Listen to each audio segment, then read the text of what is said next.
Marie. Bonjour. Merci d'avoir accepté l'invitation du Républicain Lorrain ici à Nancy. Vous êtes notre premier invité de l'année. Ce n'est pas le plateau du 20h, mais celui de votre face au lecteur. Et une fois n'est pas coutume, c'est vous qui allez répondre aux questions.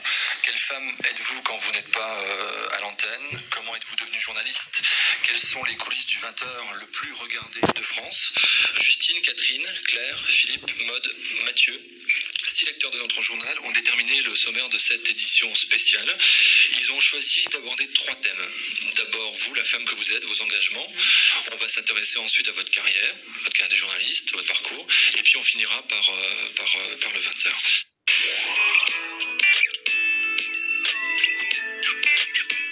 Alors, on va commencer tout de suite, Laurence, pour la première partie de votre face au lecteur. Je vous propose un petit flashback avec une question de Claire. Laurence, aviez-vous, durant votre adolescence, un modèle, un héros, un personnage vivant, une personnalité particulière auquel vous vous êtes identifié? Alors, d'abord, je suis très contente d'être face à vous et c'est un honneur pour moi d'être à Nancy aujourd'hui et de répondre à vos questions parce que je trouve qu'il n'y a rien de plus intéressant et d'important que le contact direct avec les gens, non seulement qui nous regardent, mais voilà, les gens à qui je ressemble, évidemment.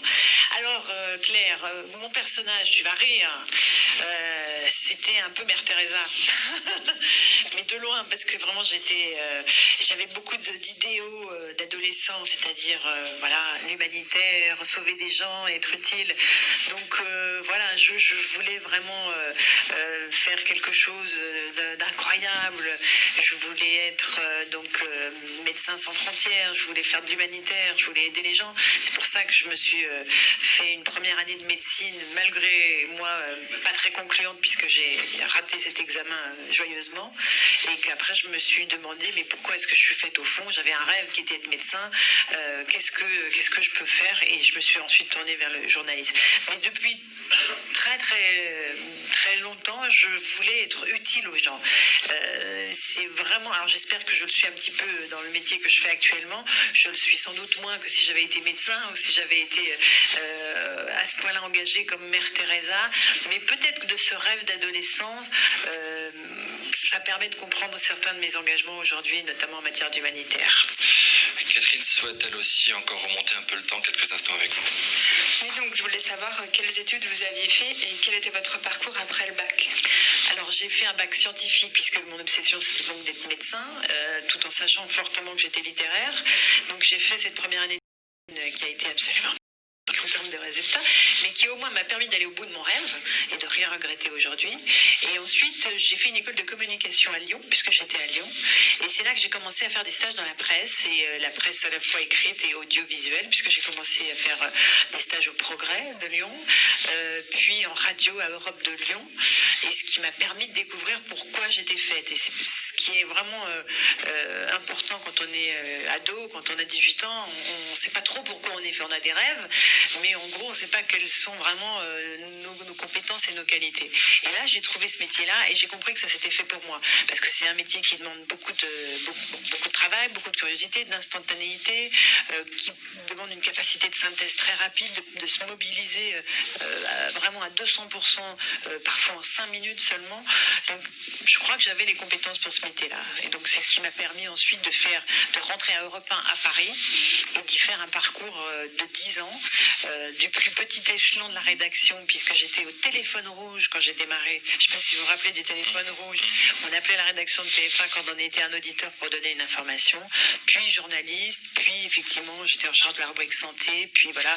Et après je me suis dit, ben voilà, j'ai fait 10 ans de radio, j'ai envie de faire autre chose. Je me suis un peu lancée dans le vide et j'ai commencé à faire de la télévision à TF1 aux côtés de Jean-Pierre Pernaut dans Combien ça coûte, où j'étais en charge d'une chronique qui était conso ou santé, je ne sais plus exactement.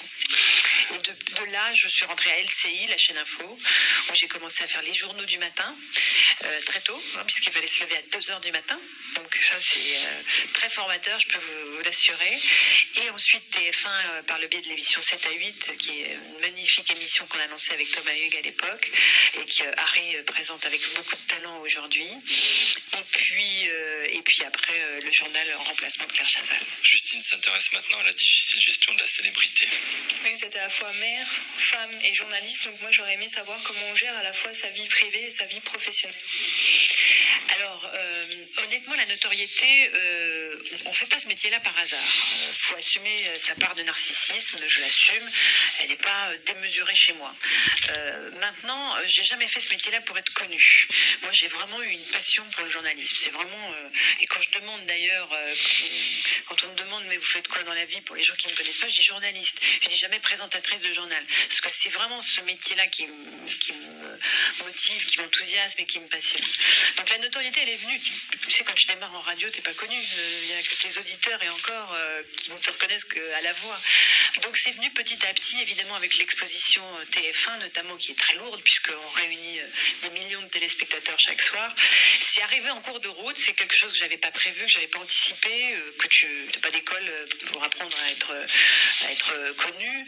Et très vite, ça m'a posé un problème personnel, parce que autant, moi, j'assume cette part médiatique de moi-même, autant il était hors de question pour moi de l'imposer à mes enfants.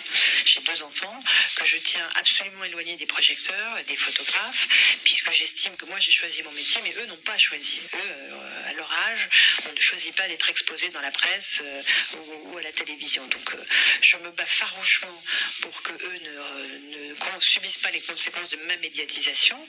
Je suis harcelée par les photographes et les paparazzis, et encore une fois, je fais la différence entre les photographes comme notre ami qui est là et les paparazzis qui eux font un métier épouvantable, qui est d'espionner les gens et d'aller les chercher sur leur lieu de vacances, les prendre sous leur jour le moins avantageux, évidemment, quand vous êtes le plus fatigué, etc.